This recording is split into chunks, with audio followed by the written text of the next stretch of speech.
है आज भारतीय इतिहास का। भारतीय इतिहास में बहुत बड़े महापुरुष शिक्षाविद, हमारे देश के पहले उपराष्ट्रपति सर्वपल्ली राधाकृष्णन जी का आज जन्मदिन है और उन्हीं जन्मदिन को पूरा भारत सेलिब्रेट करता है शिक्षक दिवस के रूप में। एक्चुअली में शिक्षक दिवस का प्रारंभ जब किया गया उससे पहले विद्यार्थियों का एक समूह सर्वपल्ली राधाकृष्णन के पास पहुंचा था और उन्होंने कहा ऐसा कि उनसे रिक्वेस्ट किया कि सर हम लोग चाहते हैं कि आपके जो जन्मदिन है उनको मैं शिक्षक दिवस के रूप में हम लोग मनाएं। तो सर्वपल्ली राधाकृष्णन सुने और फिर मुस्कुराए और कहे कि अगर ऐसा आप लोग करते हैं तो मेरे लिए बहुत ही गौरव की बात होगी और तभी से पूरे भारत में शिक्षक दिवस मनाया जाने लगा। शिक्षक क्या है, शिक्षक क्या करता है, मैं उनके लिए कुछ पंक्तियां आपको सुनाना चाहता हूँ। शिक्षक का क्या दायित्व है, शिक्षक क्या करता है समाज में। सुंदर सुर सजाने को साज बनाता हूँ, सुंदर सुर सजाने को साज बनाता हूँ, नौसिखिए परिंदों को बाज बनाता हूँ, नौसिखिए परिंदों को बाज बनाता हूँ, चुपचाप सुनता हूँ शिकायतें सबकी, चुपचाप सुनता हूँ शिकायतें सबकी, तब दुनिया बदलने की आवाज बनाता हूँ, आवाज बनाता हूँ। समंदर तो परखता है हौसले कश्तियों की, समंदर तो परखता है हौसले कश्तियों के और मैं डूबती कश्तियों को जहाज बनाता हूँ। बनाए चाहे चांद पे कोई बुर्जे खलीफा, बनाए कोई चांद पर चाहे बुर्जे खलीफा, अरे मैं तो कच्ची ईंटों से ही ताज बनाता हूँ। तो जो टीचर होता है, जो शिक्षक होता है, शिक्षक का जो है सबसे बड़ा मर्तबा हमारे समाज में दिया जाता है। माता पिता से भी आगे हमारे समाज में शिक्षक की भूमिका मानी जाती है। तो किसी भी राष्ट्र का, किसी भी देश का, यदि कोई भी देश आगे बढ़ना चाहता है, विकास करना चाहता है, तो उसका जो ध्रुव होता है, उसका जो धुरी होता है, वह सब कुछ शिक्षक के ऊपर निर्भर करता है। एक शिक्षक ही अपने प्रयासों से एक बेहतरीन समाज का निर्माण कर सकता है। एक शिक्षक ही आपको अर्श से फर्श से अर्श तक पहुंचा सकता है। तो इसलिए शिक्षक की भूमिका बहुत अहम है समाज में। इसलिए आपको शिक्षक के प्रति समर्पित रहना चाहिए, शिक्षक की सम्मान करना चाहिए, क्योंकि कहा जाता है कि परों को खोल जमाना कुरान देखता है, जमीन पर बैठकर क्या आसमान देखता है। जो सम्मान नहीं करते गुरुओं का उन्हें कुछ नहीं मिलता, जो सम्मान करता है गुरु को उसके कदमों में जहान होता है। वाह वाह क्या बात है।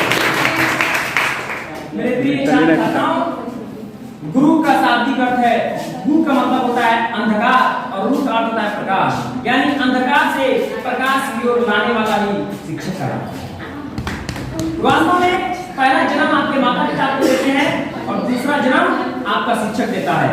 माता पिता आपको जन्म देते हैं और शिक्षक आपको अपने जीवन में कैसे रहना है, जीवन की प्रगति कैसे आपकी होगी, समाज में कैसे आपका सामंजस्य बैठेगा, ये तमाम चीजों का ज्ञान एक शिक्षक आपको देता है। शिक्षक की भूमिका बहुत अहम है समाज में और शिक्षक की भूमिका एक बहुत बड़ा राजा गुजरा है, आप जानते हो, सिकंदर बादशाह, जो कि पूरी दुनिया पे राज करना चाहता था और किया, सफल भी रहा। एक बार सिकंदर और उसके गुरु अरस्तु दोनों लोग कहीं जा रहे थे और इनको बीच में पुराने समय में इतनी सुविधाएं नहीं थी, इनको नदी पार करना था। तो पहले सिकंदर कहते हैं कि उनसे अपने गुरु के जो थे अरस्तु, वे कहते हैं कि सिकंदर ऐसा है कि ये काम करो, पहले मुझे नदी पार करने दो, नदी पहले मैं पार करूंगा, क्योंकि अगर मैं नदी पार करते समय कोई अनहोनी घटना हो जाती है तो मैं चला जाऊंगा, लेकिन मेरा बादशाह यानी सिकंदर बचा रहेगा। तो सिकंदर का जवाब सुनिए, सिकंदर क्या कहता अपने गुरु को, कहता है कि नहीं गुरु, ऐसी बात नहीं है गुरुजी, पहले तो नदी मैं पार करूंगा, क्योंकि मुझे पता है मैं एक सिकंदर इसमें अगर कुछ हो जाता है, अगर मेरा ग्रुप बच जाता है तो ऐसे हजारों सिकंदर मारने का गुण रखता है। शिक्षक का भूमिका है, ये शिक्षक का योगदान है समाज में, इसलिए शिक्षक के प्रति हमेशा समर्पित रहना चाहिए, उनकी ज्ञान को अपने जीवन में आत्मसात करना चाहिए और गुरु के प्रति कैसी आपकी आस्था होनी चाहिए। मैं एक छोटी सी घटना सुनाता हूँ। एक गुरु थे, गुरु द्रोणाचार्य, बहुत ही बड़े गुरु थे हैं और उनका सबसे प्रिय शिष्य थे अर्जुन। वे बड़े लोगों को क्या करते थे, शिक्षा देते थे, बड़े जो है ना उच्च जाति के लोगों का। उसी में एक लड़का था एकलव्य, जो निम्न जाति के था, और जब वो गया इनके पास, द्रोणाचार्य जी के पास, कहा कि गुरुजी मैं भी चाहता हूँ विद्या सीखना। तो द्रोणाचार्य ने कहा कि क्षमा करना, मैं केवल उच्च जाति के स्वर्ण वर्ग के लोगों को ही मैं धनुर्विद्या सिखाता हूँ। तो वहां से मायूस होकर के एकलव्य चला आता है और जब वहां से लौटता है एकलव्य तो जंगल में जाता है और एक गुरु की एक प्रतिमा बनाता है, मूर्ति बनाता है और मूर्ति बना करके उनकी मूर्ति के सामने अभ्यास करना प्रारंभ कर देता है धनुर्विद्या का। और एक दिन क्या होता है उनके द्रोणाचार्य और उनके शिष्य अर्जुन दोनों भ्रमण करने के लिए निकलते हैं जंगल की तरफ और उनके साथ में एक कुत्ता भी रहता है।